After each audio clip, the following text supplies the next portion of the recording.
Hello, everyone, and welcome to the NIST Cybersecurity Framework Factory course. My name is Larry Wilson, and I am the instructor. And this lesson is Lesson 9, where we're starting our discussion on business security controls.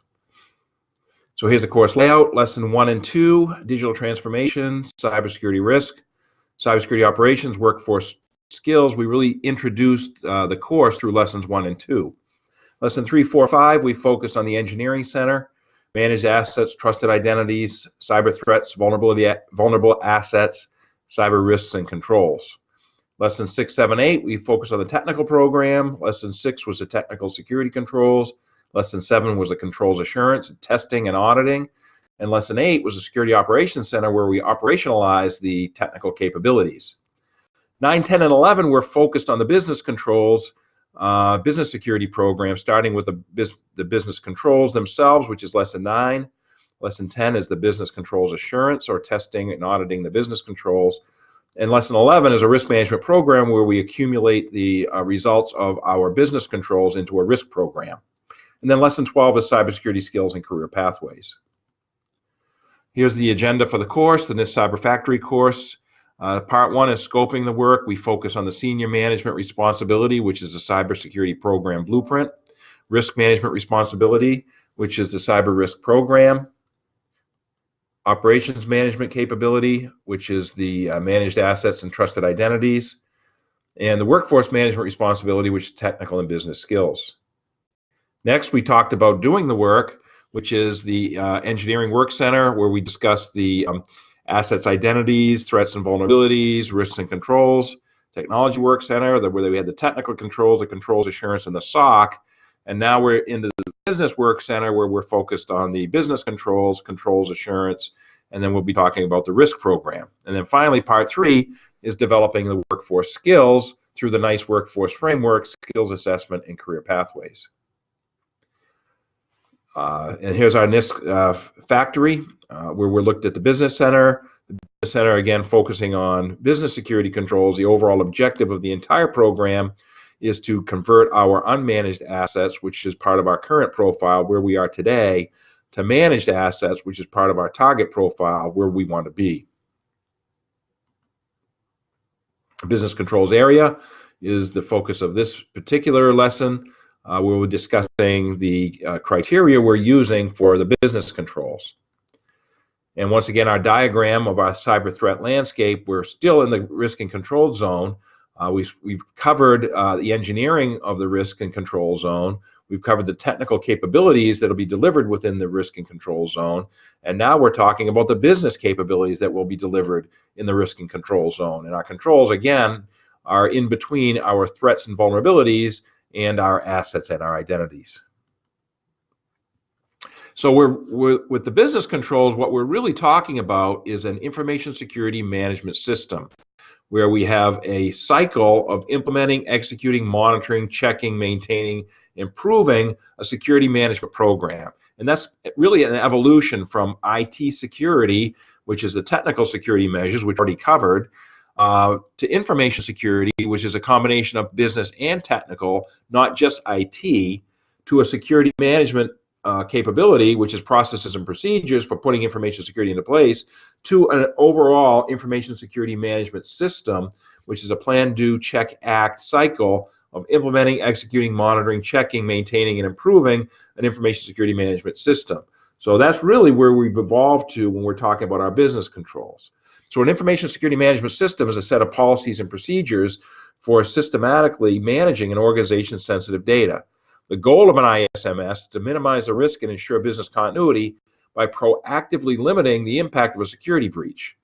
By preventing and minimizing security incidents, an ISMS ensures business continuity, customer confidence, protects business investment and opportunities, and reduces damage to the business. The objective of an ISMS is to implement the appropriate controls to eliminate or to minimize the impact of security threats and vulnerabilities on an organization. And by doing that, information security management enables desirable qualitative characteristics of the services offered by the organization, such as availability, preservation of data confidentiality, integrity, etc. Establishing, maintaining, and continuously updating an ISMS provides a strong indication that a company is using a systematic approach for identification, assessment, and management of information security risks. And ISO 27001, which is the standard that we're using for this particular class or this particular lesson, is a specification for creating an ISMS. It doesn't mandate specific actions, but it includes suggestions around documentation, internal audits, continual improvement, corrective and preventive actions. The ISMS components include people such as governance, risk owners, control and asset managers who are responsible. It includes policies, leadership direction, consistency and taxonomy, effective documentation, what we must do. It includes processes such as workflows, consistency and execution, functional role specifications, how we do it, and it also includes objectives such as compliance, repeatable proven process, cybersecurity as a differentiator, cybersecurity AAD as a differentiator, what we want to do. So an ISMS based on ISO 27001 includes inputs, which is the information security requirements. It includes outputs, which is managed information security. And the ISMS itself has a plan, do, study, act cycle, where plan is to develop a plan based on a needs assessment. The do is to execute the plan. The study is to collect data and review performance indicators.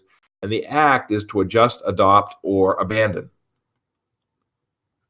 So ISO 27001 ISMS, ISO 27001 formally specifies an ISMS, which is a suite of activities concerning the management of information risks called information security risks within a standard. ISMS is an overarching management framework through which an organization identifies, analyzes, and addresses its information risks. The ISMS ensures that the security management are fine-tuned to keep pace with the changes in security threats, vulnerabilities, and business impacts, and important aspects such as a dynamic field.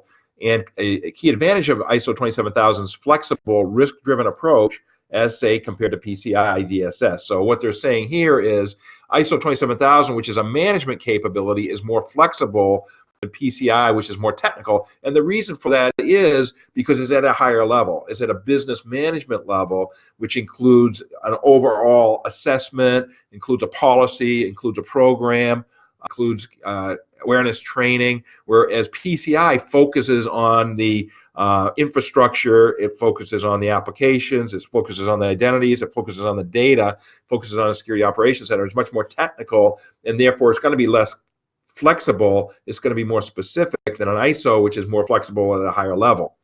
The standard covers all types of organizations, commercial enterprises, government, nonprofits, all organizational sizes from micro businesses to huge multinationals. All industries are marketing, industries are markets such as retail, banking, defense, and healthcare. It's a very wide standard, right? ISO does not formally mandate specific information security controls, since the controls that are required vary markedly across a wide range of organizations adopting the standard. The ISO controls from the information security controls from ISO 27002 are noted in the annex, rather like a menu. So ISO 27002, which are the controls that are used to implement the ISMS, which is defined by ISO 27001. Organizations adopting ISO 27001 are free to choose whichever security controls are applicable to their particular information risks, drawing on those limited in the menu, and the menu again contains ISO 27002, and potentially supplementing those with other a la carte options, such as a extended control set. So as with ISO 27002, the key to selecting applicable controls is to undertake a comprehensive assessment of the organization's information risks, which is a vital part of the ISMS. Furthermore, management may elect to avoid, transfer, or accept information risks rather than mitigate them through the controls, a risk treatment decision within the risk management process. So how do we relate ISO 27002, which is the standard, and ISO 27001, which is the ISMS? Each standard from ISO 27000 is designed with a certain focus. If you want to create the foundation of information security in your organization and devise its framework, you choose ISO 27001. If you want to focus on the implementation of controls, you use ISO 27002. Without the requirements and management framework approach of ISO 27001 and the supporting annex, which is ISO 27002, could be just another set of best practice control matrix for information security. With the link, however, ISO 27002 may be regarded as de facto the most important individual document providing guidance on information security controls. So by implementing ISO 27001 correctly, organizations will have a management system that will assist in effectively planning, implementing, monitoring, reviewing, and improving information security and scope. On the other hand, ISO 27002 can assist to implement and maintain controls to achieve objectives for all requirements as required by ISO 27001. For every risk situation identified in ISO 27001, ISO 27002 will give a set of controls how to decrease these risks and how to maintain it in an acceptable level. So what's the relationship between 27002 and the CIS controls? ISO 27002 is a security standard of practice. It's a comprehensive set of security practices that can be applied in varying degrees to all organizations. First, it provides a framework that allows organizations to achieve their security goals along with those from other sources like industry or governmental regulations. Second, provides guidance on how to fit governance and policy requirements into an information compliance program. For example, ISO 27002 discusses the necessity of involving business management, human resources, and technology representatives in the security program. It also provides references for high-level policies for important areas such as data classification, data handling, and access control. When a company establishes a program based on a broad standard like ISO 27002, it can treat the CIS requirements as a subset of those required by ISO. And I look at the CIS requirements are more technically focused as a subset of ISO because ISO is more business, which includes technical capabilities as well as management capabilities. Further, a program structured according to ISO will require organizations to employ critical support systems required by many regulations, CIS in particular. So for example, ISO 27002 requires change control and network administration, system configuration, policy management, procedure management, and software development. CIS calls out the need for accurate diagrams and documentation for its network and systems, as well as change control process to ensure discipline in administering the CIS-related components. ISO 27002's broad requirements for change control associated with all aspects of administration encourage a consistent approach across an enterprise. So this kind of approach, when applied to CIS, would help improve both the consistency, the effectiveness, the efficiency of change control across a company, increase the likelihood that a company implements consistent practices. Another benefit of combining ISO 27002 with specific requirements of CIS helps organize define three of the most challenging aspects of ISO compliance: scope of compliance, data classification, data handling. Armed with these constraining requirements, organizations can define policies and procedures that are consistent with best practice as specified by ISO and directly address the CIS technical requirements. For example, CIS describes access control requirements for data protection, encryption requirements for transmission and storage, and even the testing necessary to verify effectiveness of controls. These specific requirements allow organizations to state how systems must be configured, how employees must treat data, and how an organization monitors the effectiveness of its controls. So these are the clauses of ISO 27002. There starts with clause number 5, which is an information security policy. Clause number 6 is the organization of information security, which really relates to governance.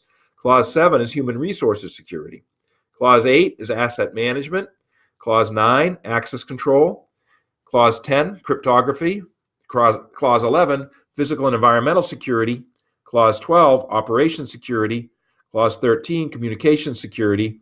Clause 14, system acquisition, development, maintenance. So when I look at Clause 12, 13, and 14, Clause 12, operation security, is really the equivalent of system security. Clause 13, communication security, is really the equivalent of network security. So Clause 12 and 13 together really provide infrastructure security. Clause 15, system acquisition, development, maintenance, is really the equivalent of application security. So 12, 13, and 14 map pretty closely to the infrastructure security and the application security that we discussed earlier. Clause 15, supplier relations. Clause 16, information security incident management. Clause 17, information security business continuity. And Clause 18 is compliance. So you can see there's a mix of business requirements and management requirements with a set of security technical requirements.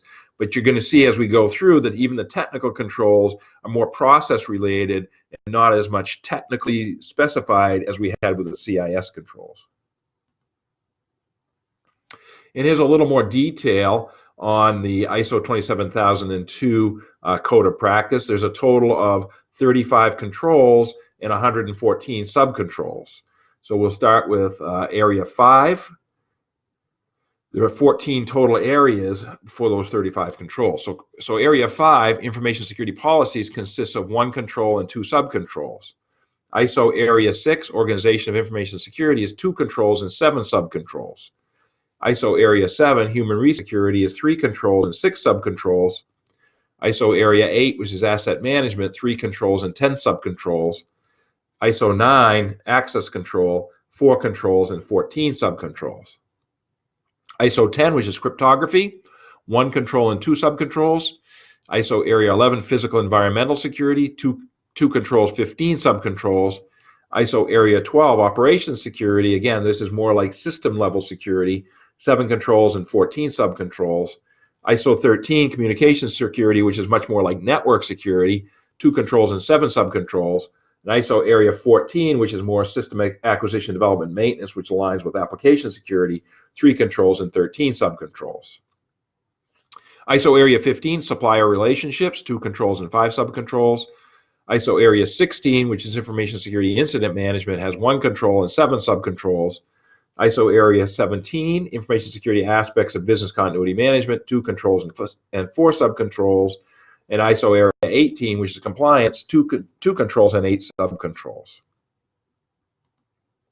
So now we'll walk through each of these 14 clauses, the 35 controls, and the subcontrols. Starting with 5.1, Information Security Policy.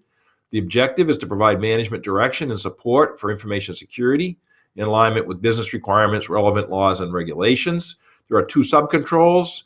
1.1, establish a set of policies for information security. 5.1.2, review the policies for information security at planned intervals. Moving on to Clause 6, the organization of information security. Here we have 2 controls, 6.1, internal organization, 6.2, mobile devices and teleworking. Under the internal organization, the objective is to establish a management framework to initiate and control implementation and operation of information security within the organization.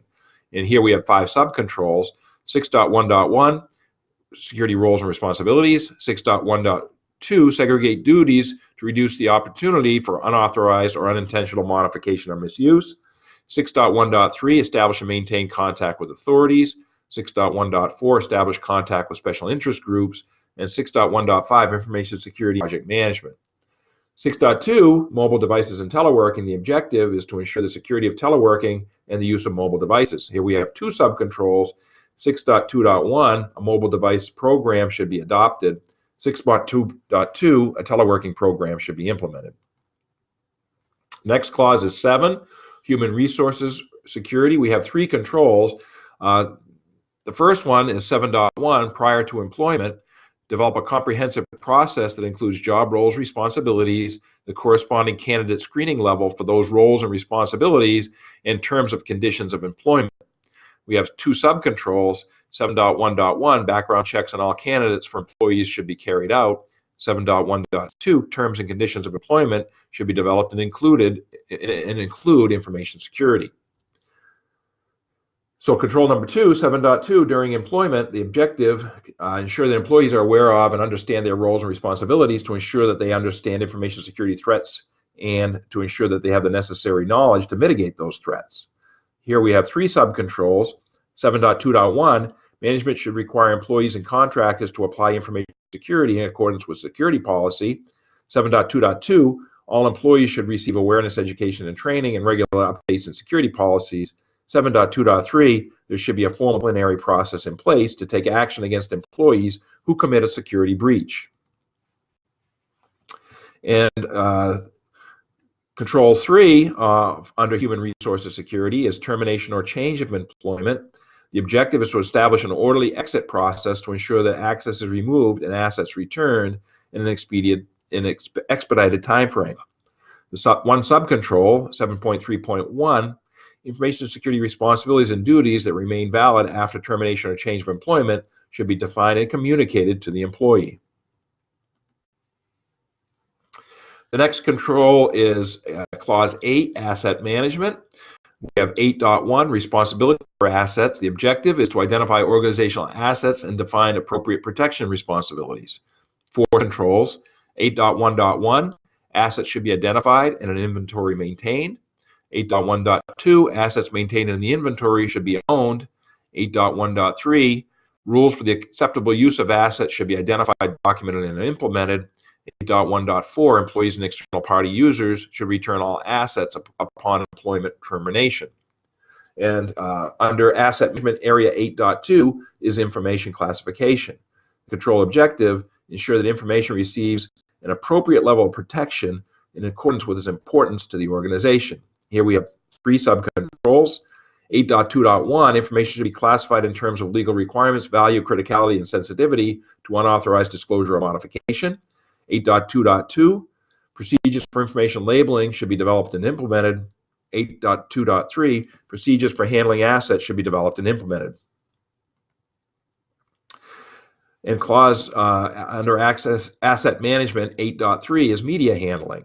The control objective, prevent unauthorized disclosure, modification, removal, or destruction of information stored on media. Here we have 3 subcontrols. 8.3.1, procedures should be implemented for the management of removable media. 8.3.2, media should be disposed of securely when no longer required, use normal procedures. 8.3.3, media containing information should be protected against unauthorized access, misuse, or corruption during transportation. Now we're on Clause 9, which is access control. 9.1, business requirements of access control. The control objective is to limit access to information and information processing facilities. We have 2 subcontrols. 9.1.1, an access control policy should be established based on business and information security requirements. 9.1.2, users should only be provided with access to the network and network services that they are authorized to use. The second control under access control is 9.2, user access management. The objective, to ensure authorized user access and prevent unauthorized access to systems and services. Here we have 5 subcontrols. 9.2.1, a formal user registration deregistration process should be implemented to enable assignment of access rights. 9.2.2, a formal user access provisioning process should be implemented to assign or revoke access rights. 9.2.3, the allocation and use of privileged access rights should be restricted and controlled. 9.2.4, the allocation of secret authentication information should be controlled through a formal management process. And 9.2.5, asset owners should review user access rights at regular intervals. Still under access control, we have 9.3, user responsibilities. The objective is to make users accountable for safeguarding their authentication information. We have 3 subcontrols. 9.3.1, users should follow the organization's practices in the use of secret authentication information. 9.3.2, users should ensure that unintended equipment has appropriate protection. And 9.3.3, a clear desk policy for papers and removable media and a clear screen policy should be adopted. And 9.4, system and application access control. The objective is to prevent unauthorized access to systems and applications. We have 5 subcontrols. 9.4.1, access to information application system functions should be restricted. 9.4.2, access to systems and applications should be controlled by a secure logon procedure. 9.4.3, password management systems should be interactive and should ensure quality passwords. 9.4.4, the use of utility programs capable of overriding system and application controls should be controlled. And 9.4.5, access to program source code should be restricted.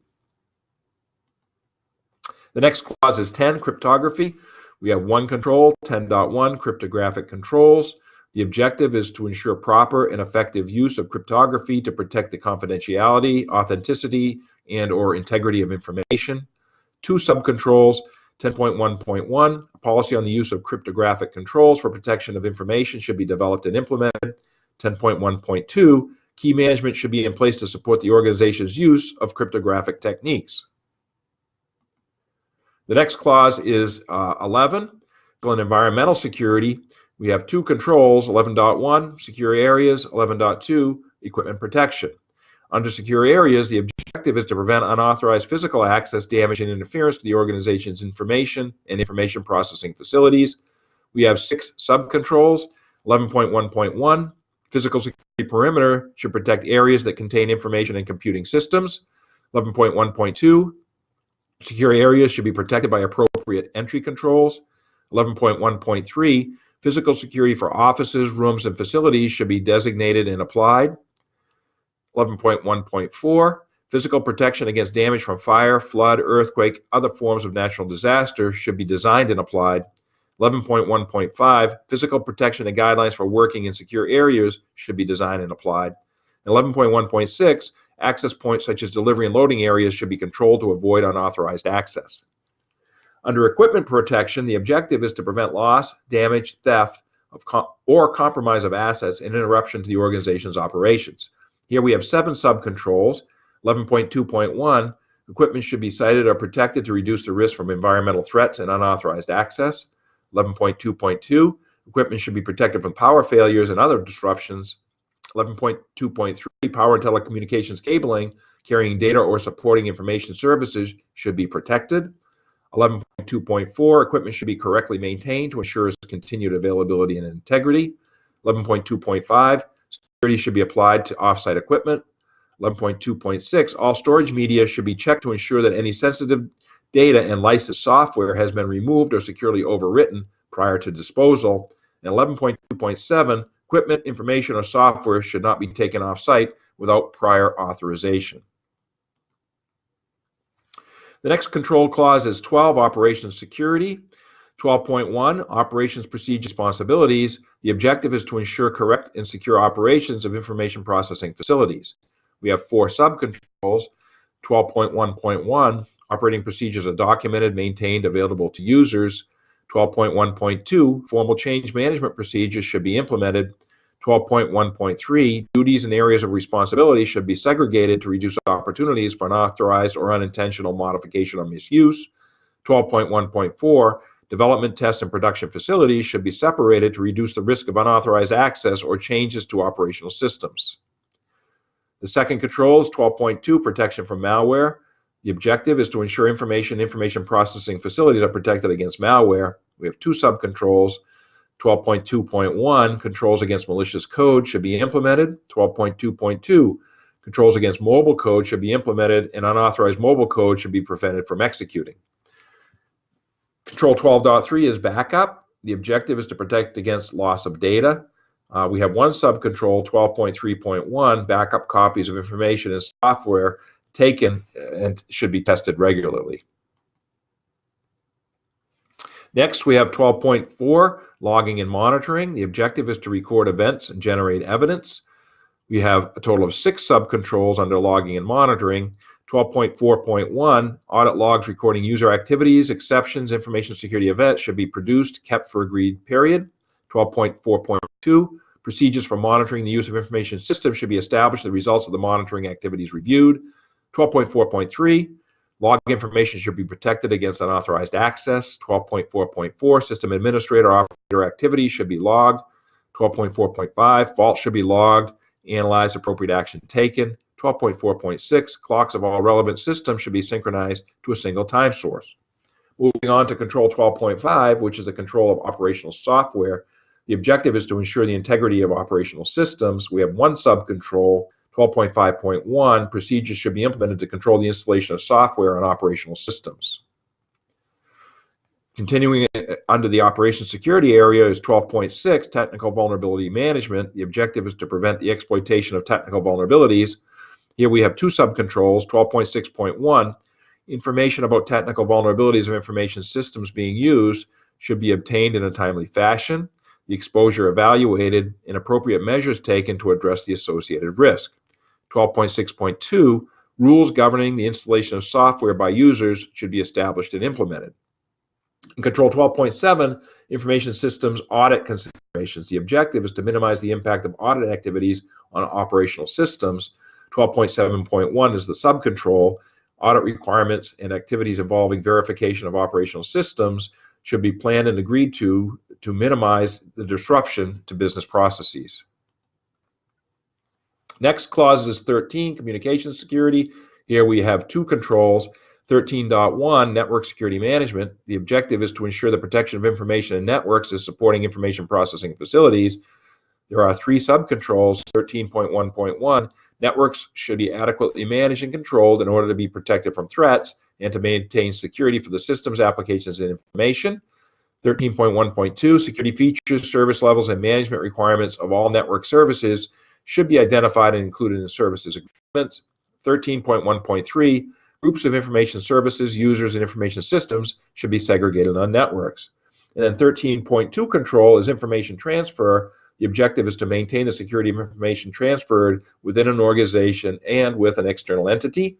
Here we have four subcontrols. 13.2.1, formal transfer policies, procedures, and controls should be in place to protect the transfer of information.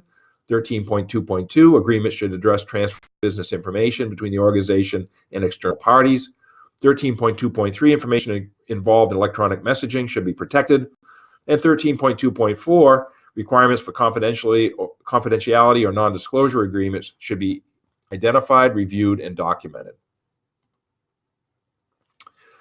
Next, we have Clause 14, which focuses on system acquisition, development, and maintenance.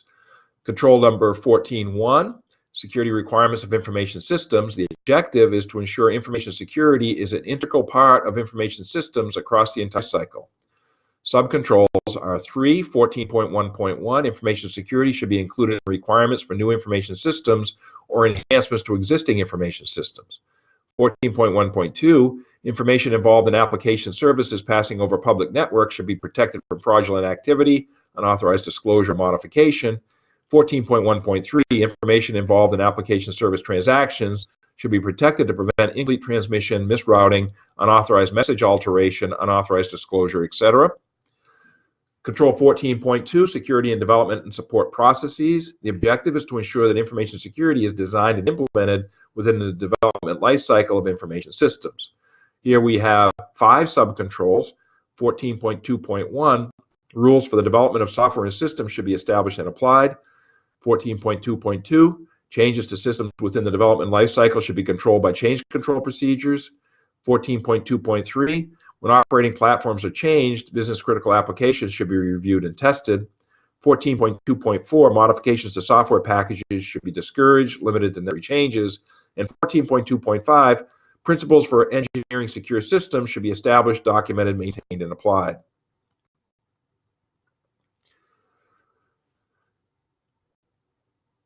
Continuing on, security and development and support processes. 14.2.6, organizations should protect secure development environments for system development and integration. 14.27, the organization should monitor activity of outsourced system development. 14.2.8, testing of security functionality should be carried out during development. 14.2.9, acceptance test programs or related criteria should be established for new information systems upgrades and new versions. Area 14.3 or Control 14.3 focuses on test data. The objective is to ensure the protection data used for testing, and we have one subcontrol. Test data should be selected carefully, protected, and controlled. The next clause is 15, supplier relationships. We have 2 controls.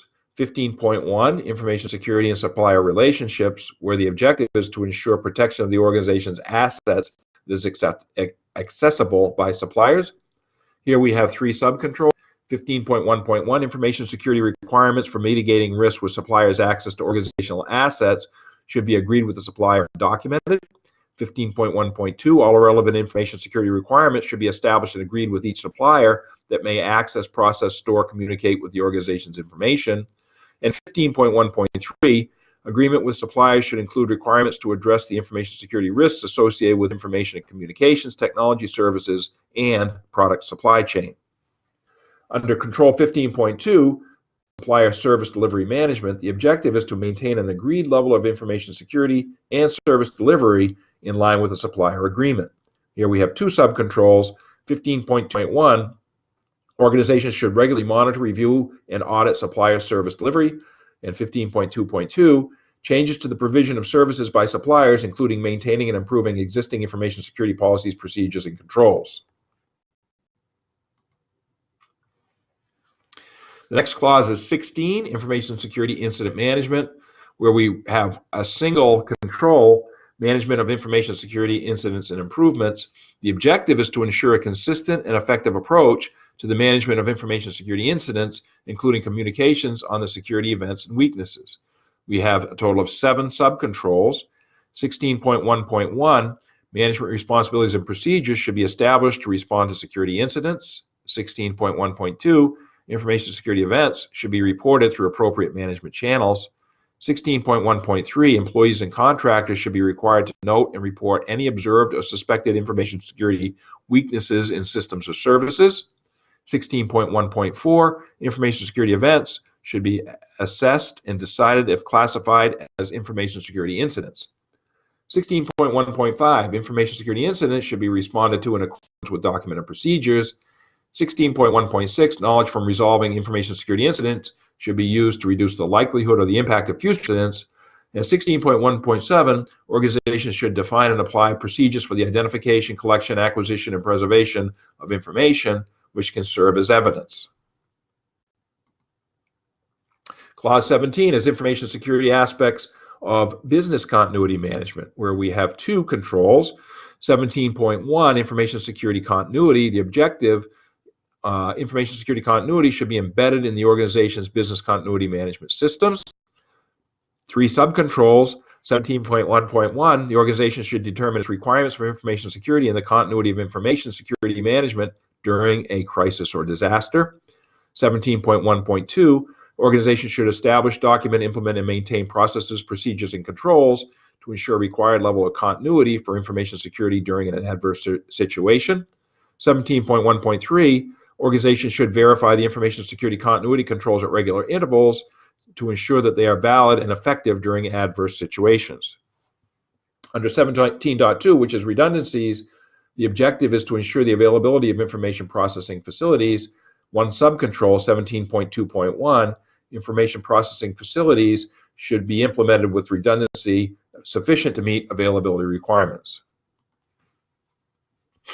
Moving on to clause 18, which is compliance. 18.1, compliance with legal and contractual requirements. The objective is to avoid breaches of legal, statutory, regulatory, or contractual obligations related to information security and of any information security requirements. There are a total of 5 subcontrols. 18.1.1, regulatory and contractual requirements should be explicitly identified, documented, and kept up to date. 18.1.2, compliance with legislative, regulatory, and contractual requirements related to IP rights and the use of software products. 18.1.3, records should be protected from loss, destruction, falsification, unauthorized access, unauthorized release. 18.1.4, privacy, the protection of personally identifiable information should be ensured as required in relevant legislation and regulation where applicable. 18.1.5, cryptographic control should be used in compliance with all relevant agreements, legislation, and regulations. And finally, 18.2, information security reviews. The objective is to ensure information security is implemented and operated in accordance with the organizational policies and procedures, where we have 3 subcontrols. 18.2.1, the organization's approach to managing information security and its implementation should be reviewed independently at planned intervals. 18.2.2, managers should regularly review compliance with the appropriate security policy standards and any security requirements. And 18.2.3, information systems should be regularly reviewed for compliance with the organization's information security policies and standards. So those are the control clauses under ISO 27002. Again, we have 14 control clauses and 35 controls, multiple subcontrols. And here's a mapping of the ISO 27002 business controls mapped to the NIST framework. So you can see even a better mapping of the business controls to the NIST framework than we had probably with the technical controls under CIS. A lot of controls align with the identify core function, protect core function, as well as a significant number of controls across the board, detect, respond, and recover. So a good alignment with these business controls, which really tells you if you implement the business controls for ISO 27001, in addition to the technical controls from the CIS controls, you have very good alignment with the NIST cybersecurity framework. So that concludes our lecture or our lesson on business controls. Next, we'll be back to talk about business controls assurance using the AICPA description criteria.